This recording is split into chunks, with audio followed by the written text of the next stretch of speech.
Hello, good people of YouTube, and today, boy, do we have something to talk about. Yesterday on the Warships development blog, they announced a slew of new ships for that are planning on being released. When I don't know.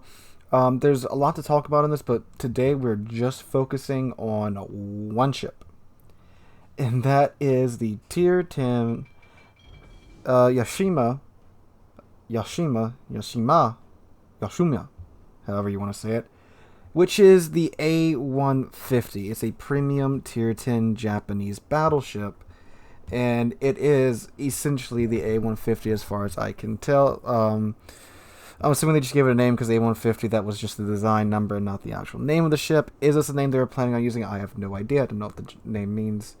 I'm sure it's probably a city or province in Japan if I had to guess. But anyway, let's look at the ship. So in the description it says Yashima is an alternative project of Yamato. So it may not. This may be them saying this isn't the A-150, but rather an alt Yamato. But I mean, it's literally the A-150 from what we know about the A-150 design. Armed with 6 510 millimeter guns and modernized AA defense. So she has 6 20-inch guns. Yeah. Yeah, we'll get into that in a second. And modernized AA defense. Now, I do not know if this is like an alt history. Japan either didn't get obliterated in World War II, or they won World War II, and this is what they designed later on. But modern AA guns, when they usually say that, they usually talk about 1950s-ish era AA, so AA like the Jean Bar. The battleship has shells with high damage and very good penetration, but not the best ballistics. As these shells need to pass through a thick armor to detonate, there will often be over-penetration when lightly armored targets are hit. However, enemy battleships are a perfect target for Yashima. So, of course, with 20-inch guns, you're going to be getting a lot of overpens. But I'm assuming with 20-inch guns, your overpens should still be pretty freaking good. Hit points, 97,200. Yummy hit points. Plating, 32mm. Yummy. Main battery, 3x2, 510. So 2 in the front, 1 in the back. 2 guns per turret. Firing range, 26.6. That's Yummy's firing range. Dispersion at this range, 272. That does sound like Yummy. Sigma, 2.1. That's Yummy. Maximum HE shell damage, 8,100. Chance to cause fighter, 40%. HE initial velocity, 720 meters a second. Maximum AP shell damage, hold your horses for this, 19,400. AP initial velocity, 720 meters a second. Reload time, 35 seconds. 180 degree time, 60 seconds. So just from that, HE doesn't sound that great. 40% chance of starting a fire with only 6 guns. Maximum HE shell damage, 8,100. Half of the AP shell. AP shell, 19,400. I'm pretty sure it can one-shot some crews that you can see at tier 8 with just 1 or 2 shells. Probably actually 3 shells, which is half of the salvo. But again, it's probably going to overpen, so maybe if you're angled correctly and stuff, good God. Reload time, 35 seconds. 180 time, 60 seconds. So 35 seconds, of course, it being 28 shells.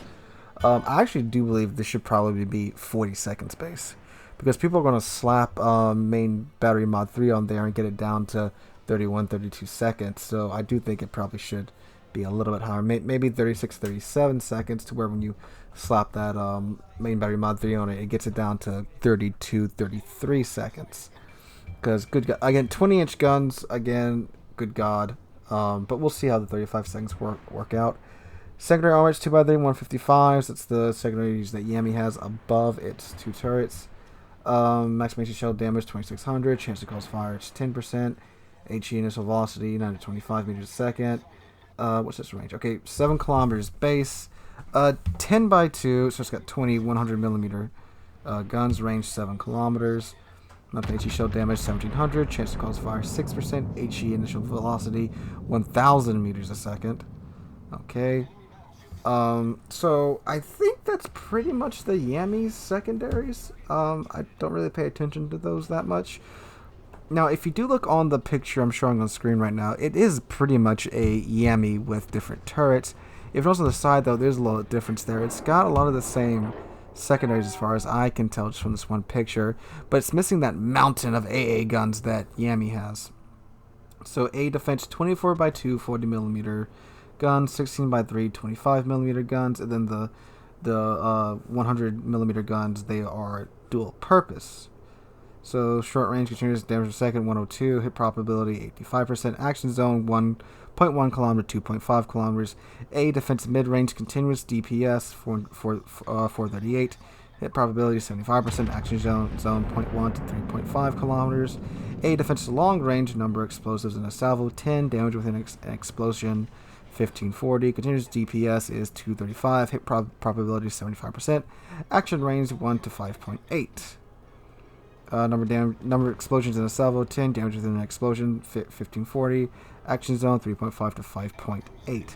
Maximum speed 27 knots, turning circle radius 900 meters, rudder shift time 18.7 seconds, surface detectability 18 kilometers, air detectability 12.8 kilometers, detectability after firing main guns and smoke 20.9 kilometers.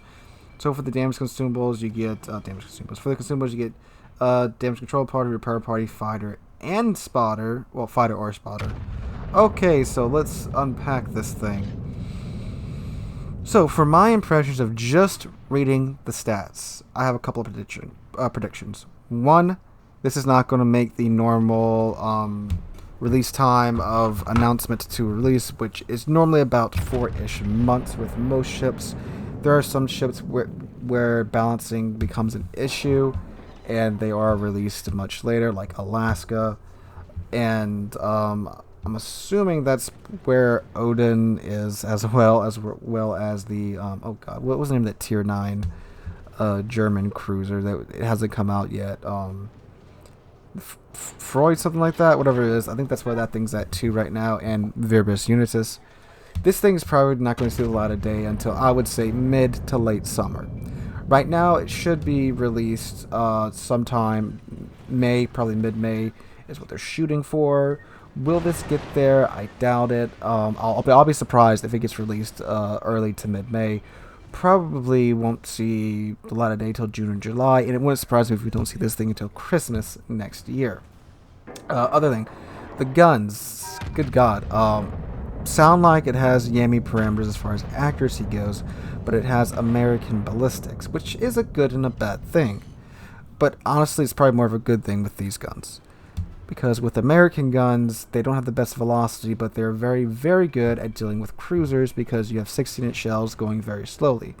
Now, the Yashima, with 20-inch shells going very slowly, I mean, they're 20-inch shells, so it's going to smack the crap out of just about any battleship or any heavily armored target. With the slow velocity, it may be okay against some cruisers, although I do imagine it's going to be a lot of overpins, but you'll probably get a pin here and there that you would have gotten if the velocity was any higher. This thing's going to be a nightmare to balance. I think maybe the relay might need to be a bit longer, but again, we'll see when this thing comes out. Now, I do imagine this thing is going to be at the back of the map most of the time by itself, basically being artillery from World of Tanks. I don't think this thing is going to get very close to the action, nor should it. I'm going to assume its armor is pretty much Yami, since it looks like, from what I'm seeing on the screen, is that they took a Yami hull, slapped different turrets on it, and took some of the AA off, and replaced it with some more modern AA, according to Wargaming themselves. So, probably will be back of the map. I'm assuming it's going to have the same weak spots Yami does. It's a little cheek and the huge citadel from the side. And I am overall feeling about the ship. I'm fairly excited that this design is coming to the game, but I'm also worried because this thing's going to be taking a dump on pretty much every tier 10 battleship. It's going to be getting 19,000 damage per shell with 6 shells. That's good Christ. That's a lot of damage per salvo. But again, they do have to pin. But again, with 20-inch guns, I don't think this thing's going to give too much of a crap about armor. You can't even, I mean, bow tanking, forget that. I mean, forget that with the Yami. Really forget it with this thing. Good God. But we do have another instance of Wargaming breaking their word. They said, I forget how long ago, but Yami's supposed to be the pinnacle of big gun design, and they were never going to go above 18.1 inches, which is 460 millimeter, which is why I thought they were dishing out so many 457 millimeter ships, because that's pretty much as big as they could go without compromising Yami's place as the pinnacle of big gun design. And now this thing's coming out. So we do have that issue. Now, I had a feeling this was going to happen eventually, because they were going to run out of ships to churn out. But at tier 10, I don't know. I really feel like this thing should be tier 11. This would have been a good way to introduce tier 11 into the game, because I don't think this thing needs to see tier 8 ships that much, because good God, it's going to just have its way with any heavily armored ship at tier 8. And again, even its overpins against some tier 8 ships is going to be pretty extreme. Thank God it only has 6 guns though, so there is that. But it's sounding like it's going to have Yami's accuracy, which could be a good or bad thing, because sometimes the Yami dispersion is just like, what happened here? But a lot of the times it's fairly accurate. If that's the Japanese model being more accurate at longer ranges, then good God, really. Now, there's another issue with how are we going to get this thing. If you look at the icon on the screen, on the picture that I showed you guys, it does have the reward ship icon. It's got the white ship with the golden leaflets around it. So, I'm predicting,